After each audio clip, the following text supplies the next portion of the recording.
صلی اللہ تعالیٰ علیہ وسلم پر بچے ہیں. سرکار نے بھی اپنی نماز مکمل کی ہے, اپنی دعا مانگی ہے, اور دعا مانگنے کے بعد میں اٹھ کر کے جانے لگے ہیں. دیکھنا جو لوگ یہ کہتے ہیں نبی کو علم غیب نہیں ہے, ارے وہ زمین پر بیٹھ کر کے اپنے مزار میں لیٹ کر کے یا کرنا کھیڑی کے پروگرام کو اپنی نظروں سے دیکھ سکتے ہیں, اسے کیسے علم غیب نہیں ہوگا؟ اسی کے لیے تو قرآن میں آیا ہے وَمَا هُوَ عَلَى الْغَيْبِ بِضَنِينٍ. آپ علم غیب بتانے میں کنجوس نہیں ہے. بہرحال عزیزان ملت اسلامیہ, سرکار اپنی دعا مانگ کر کے نماز پڑھ کر کے جانے لگے. اپنی نظریں نیچی ہے. جو شریف لوگ ہوتے ہیں, جو سنجیدہ مزاج کے لوگ ہوتے ہیں, جو دانشور لوگ ہوتے ہیں, جو عقل مند لوگ ہوتے ہیں, وہ ایک دوسرے کے گھروں میں تاک جھانک کر کے نہیں چلا کرتے, وہ اپنی نظروں کو نیچے رکھ کر کے چلا کرتے ہیں. وہ بہن بیٹیوں کی عزت کیا کرتے ہیں, وہ ماؤں کی عزت کیا کرتے ہیں, وہ اپنے بڑوں کا آدر اور سمان کیا کرتے ہیں. اور ایسے لوگ کامیاب لوگ ہوا کرتے ہیں.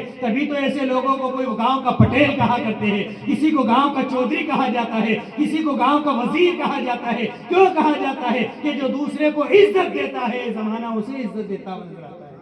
جو دوسروں کو عزت دیتا ہے زمانہ اسے عزت دیتا ہے.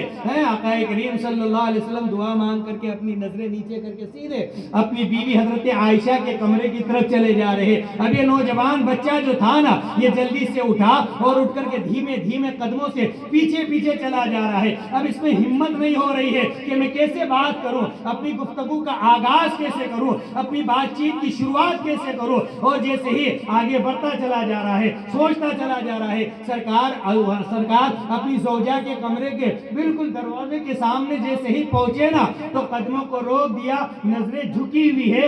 آپ نے چہرہ نہیں گھمایا ہے, چہرہ ادھر ہی ہے جدھر چل رہے تھے, نظریں جھکی ہوئی ہے. اور ادھر ہی نظروں کے ساتھ میں اپنی زبان سے فرمایا اے بیٹا مانگو, کیا مانگنے آئے ہو؟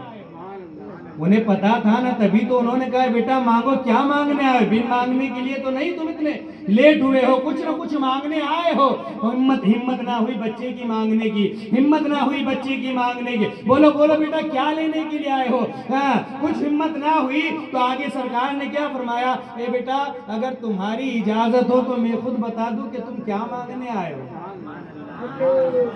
تم نہ بتاؤ تو میں خود بتا دوں کہ تم کیا مانگنے کے لیے آئے ہو. وہ جیسے ہی یہ جملہ سنا نا آقا کی زبان سے, اپنے داتا کی زبان سے, اپنے مالک کی زبان سے, یہ جملہ جیسے ہی سنا تو چہرہ کھلا گیا, گلاب کی طرح کھل گیا, ہونٹوں پر مسکراہٹ آ گئی, اور کہنے لگا یا رسول اللہ صلی اللہ تعالیٰ علیہ وسلم, اگر آپ خود بتا دے تو سونے پر سہاگا ہو جائے گا, آپ خود بتا دے تو سونے پر سہاگا ہو جائے گا. آقا کریم صلی اللہ علیہ وسلم نے ارشاد فرمایا اے بیٹا اپنی ماں کو جا کر کے خوشخبری دے دو کہ ماں کے لیے سورگ مانگنے کے لیے آئے تھے, لیکن ماں اور بیٹے کی محبت کو دیکھ کر کے, ماں اور بیٹے کی محبت کو دیکھ کر کے مالک نے, آقا نے, اپنے آقا نے ماں اور بیٹے دونوں کو جنت کا مزدہ عطا فرما دیا.